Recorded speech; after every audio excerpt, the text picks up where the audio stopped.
नमस्कार, मैं हूं राजेश पिपलोदिया और इस वक्त आप एक बार फिर देखने जा रहे हैं दोपहर न्यूज का खास कार्यक्रम ज्योतिष शंका और समाधान। तो हमारे साथ चर्चा के लिए मौजूद हैं ज्योतिष कान्हा जी। तो कान्हा जी, एक बार फिर तमाम दर्शकों की ओर से आपका स्वागत है। और इस बार 11 अगस्त से लेकर 17 अगस्त के बीच कौन कौन से पर्व, कौन से तीज और त्यौहार आ रहे हैं, इसके विषय में आपको कान्हा जी बताने जा रहे हैं। क्या है उनका महत्व और उन दिन, उन व्रत और पूजन में आपको किन चीज़ों का ध्यान रखना है, क्या करना है जिससे आपका जीवन खुशहाल हो। तो कान्हा जी, हम दर्शकों की ओर से आपका स्वागत तो कर ही चुके हैं और दर्शक भी आपसे जानने के लिए बेचैन हैं, क्योंकि इस बार ये जो सप्ताह है, मैं समझता हूँ काफ़ी महत्वपूर्ण 2 से 3 त्यौहार आ रहे हैं, तो उसके विषय में थोड़ा विस्तार से बताइएगा। जय श्री कृष्ण। सर्वप्रथम हम लोग बात करेंगे दिनांक 12 अगस्त के दिन पड़ने वाली भादो महीने की संकष्टी चतुर्थी।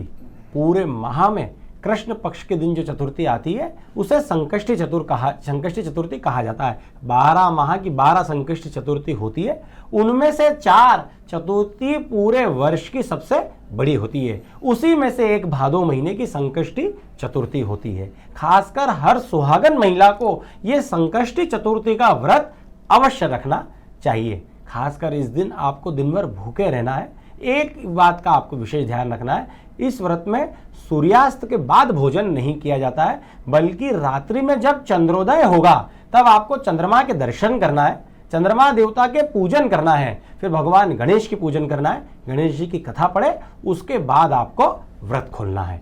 चंद्रमा का पूजन आप किस प्रकार करेंगे? आप अपनी घर की छत पर जा करके थाली में हल्दी, कंकु, चावल रखेंगे। एक लोटे में हो सके तो जल या आपको दूध रखना है और एक दीपक रखना है।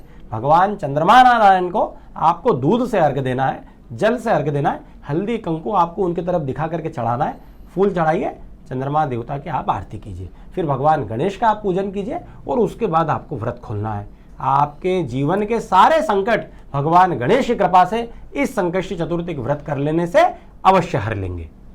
इसके बाद में क्या आ रहा है जी?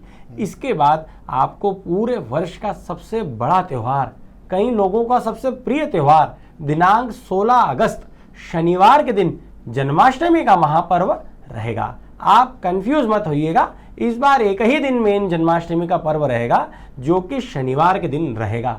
आप अगर सत्य सनातन धर्म में आपने जन्म लिया है तो आप कोई व्रत करें या ना करें, लेकिन 2 व्रत आपको विशेष रूप से करना चाहिए जो हिंदू धर्म के सबसे बड़े देवता भगवान महादेव का व्रत होता है महाशिवरात्रि, और नारायण कृष्ण भगवान का व्रत होता है जन्माष्टमी। तो जन्माष्टमी का व्रत तो आपको बिना कोई बहाना करे, बिना आलस करे, आपको जन्माष्टमी का व्रत आपको करना ही करना है। एक बात का ध्यान रखना है कि जन्माष्टमी के व्रत में भी अन्न नहीं खाया जाता है, फलाहारी पदार्थों से ही आपको व्रत करना है। कई लोग इसमें कंफ्यूज होते हैं कि रात में 12 बजे जब तारीख चेंज हो गई है, इंग्लिश महीने की तारीख जब 12 बजे चेंज हो गई तो हमारा व्रत पूर्ण हो गया, अब हम लोग भोजन कर सकते हैं, तो वो सरासर गलत है।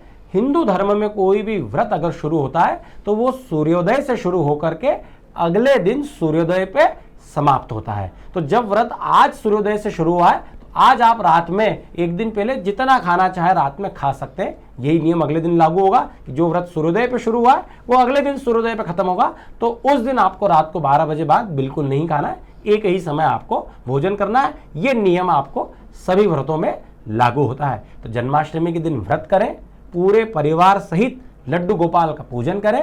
रात्रि में 12 बजे रोहिणी नक्षत्र में भगवान कृष्ण का जो जन्म हुआ है उस दिन आपको खासकर पालना बनाना चाहिए। झूले में आपको विशेषकर लड्डू गोपाल को रखना चाहिए और झूला झुलाते हुए आपको नंद के आनंद भयो जय कन्हैया लाल की बोल करके भगवान कृष्ण का जन्म धूमधाम से कराना चाहिए। भगवान कृष्ण की कृपा हो गई, आपका जीवन खासकर खुशियों से भर जाएगा, क्योंकि वो खुशियों के देवता हैं। पंडित जी, मैं जहाँ तक समझता हूँ अभी तक किसी भी पंडित जी ने या किसी ने इस प्रकार से इंगित नहीं किया, क्योंकि इस व्रत को लेकर मुझे भी बचपन से यही देखा गया है।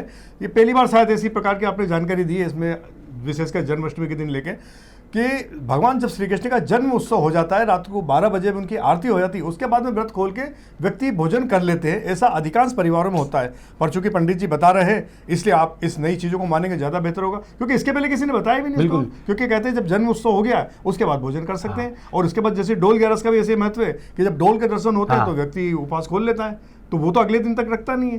बिल्कुल, इसमें एक चीज़ और ऐड करूंगा मैं, कहीं कहीं परिवार में आप ये भी देखेंगे 9 दिन तक लोग नवरात्रि का व्रत करते हैं और ऐसा बोलते हैं आज हमारे यहाँ अष्टमी पूजा गई, आज हमारे यहाँ दुर्गा अष्टमी का पूजन हो गया तो अब हमारा नवरात्रि का व्रत पूर्ण हो गया, अब हम लोग भोजन कर सकते हैं। इसको सरल भाषा में अगर हम समझेंगे, जब आपने 8 दिन तपस्या कर ली, 8 दिन आप भूखे रह लिए, तो 9वें दिन भूखे रहने में हमारा जा क्या रहा है। अगर एक दिन आप और ने व्रत कर लिया तो पूरे नवरात्रि का व्रत मिल जाएगा। तो किसी भी व्रत में, डोल 11 हो, जन्माष्टमी हो, अगर आप सुबह से भूखे रात तक रहे हैं तो मेरे मायने में आपको उस समय व्रत खोलना है। आप बढ़िया साबूदाने की खिचड़ी बना करके व्रत खोलें, अवश्य खोलें, जितना हो सके उतना खाइए, लेकिन उसके बाद आपको नहीं खाना चाहिए और अगले दिन खाना चाहिए, जिससे आपको व्रत का पूर्ण फल मिल जाएगा। अभी तक भी आपको फल मिला है लेकिन पूर्ण फल नहीं मिला है। कोई भी व्रत में आप एक नियम बना लीजिए, सूर्योदय से अगले सूर्योदय के बीच में मैं सिर्फ एक समय भोजन करूंगा और एक समय में फलाहार करूंगा, जैसा आपका शरीर अलाउ करे।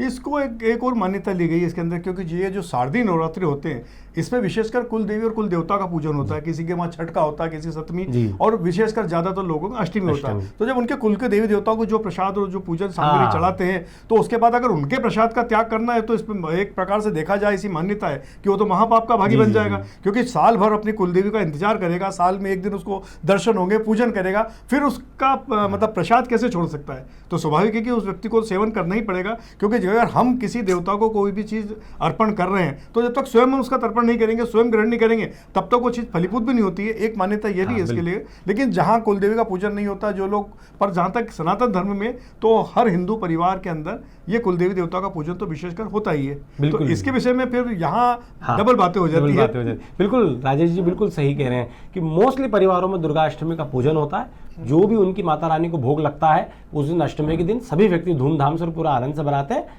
यहाँ राजेश जी बिल्कुल सही कह रहे हैं कि उस दिन तो आपको माता जी का प्रसाद लेना ही चाहिए। आपको ये नहीं सोचना कि मैंने इतने कठिन व्रत करे हैं, तो आप अष्टमी के दिन भोजन या जो भी आपकी माता रानी को चढ़ता है वो आप करें, लेकिन आप उसी के संग नवमी का व्रत भी कर लें। आप नवमी के दिन दो समय भोजन ना करें, नवमी के दिन भर भूखे रहें और संध्या में आप खासकर भोजन करके व्रत खोलें, और उस दिन कन्या का पूजन और कन्या भोज आपको अवश्य करना चाहिए। तो बिल्कुल राजेश जी सही कह रहे हैं कि अष्टमी के दिन जो आपका पूजन हो रहा है, या पंचमी के दिन आपके यहाँ माता जी पुजारी, या नवमी या सप्तमी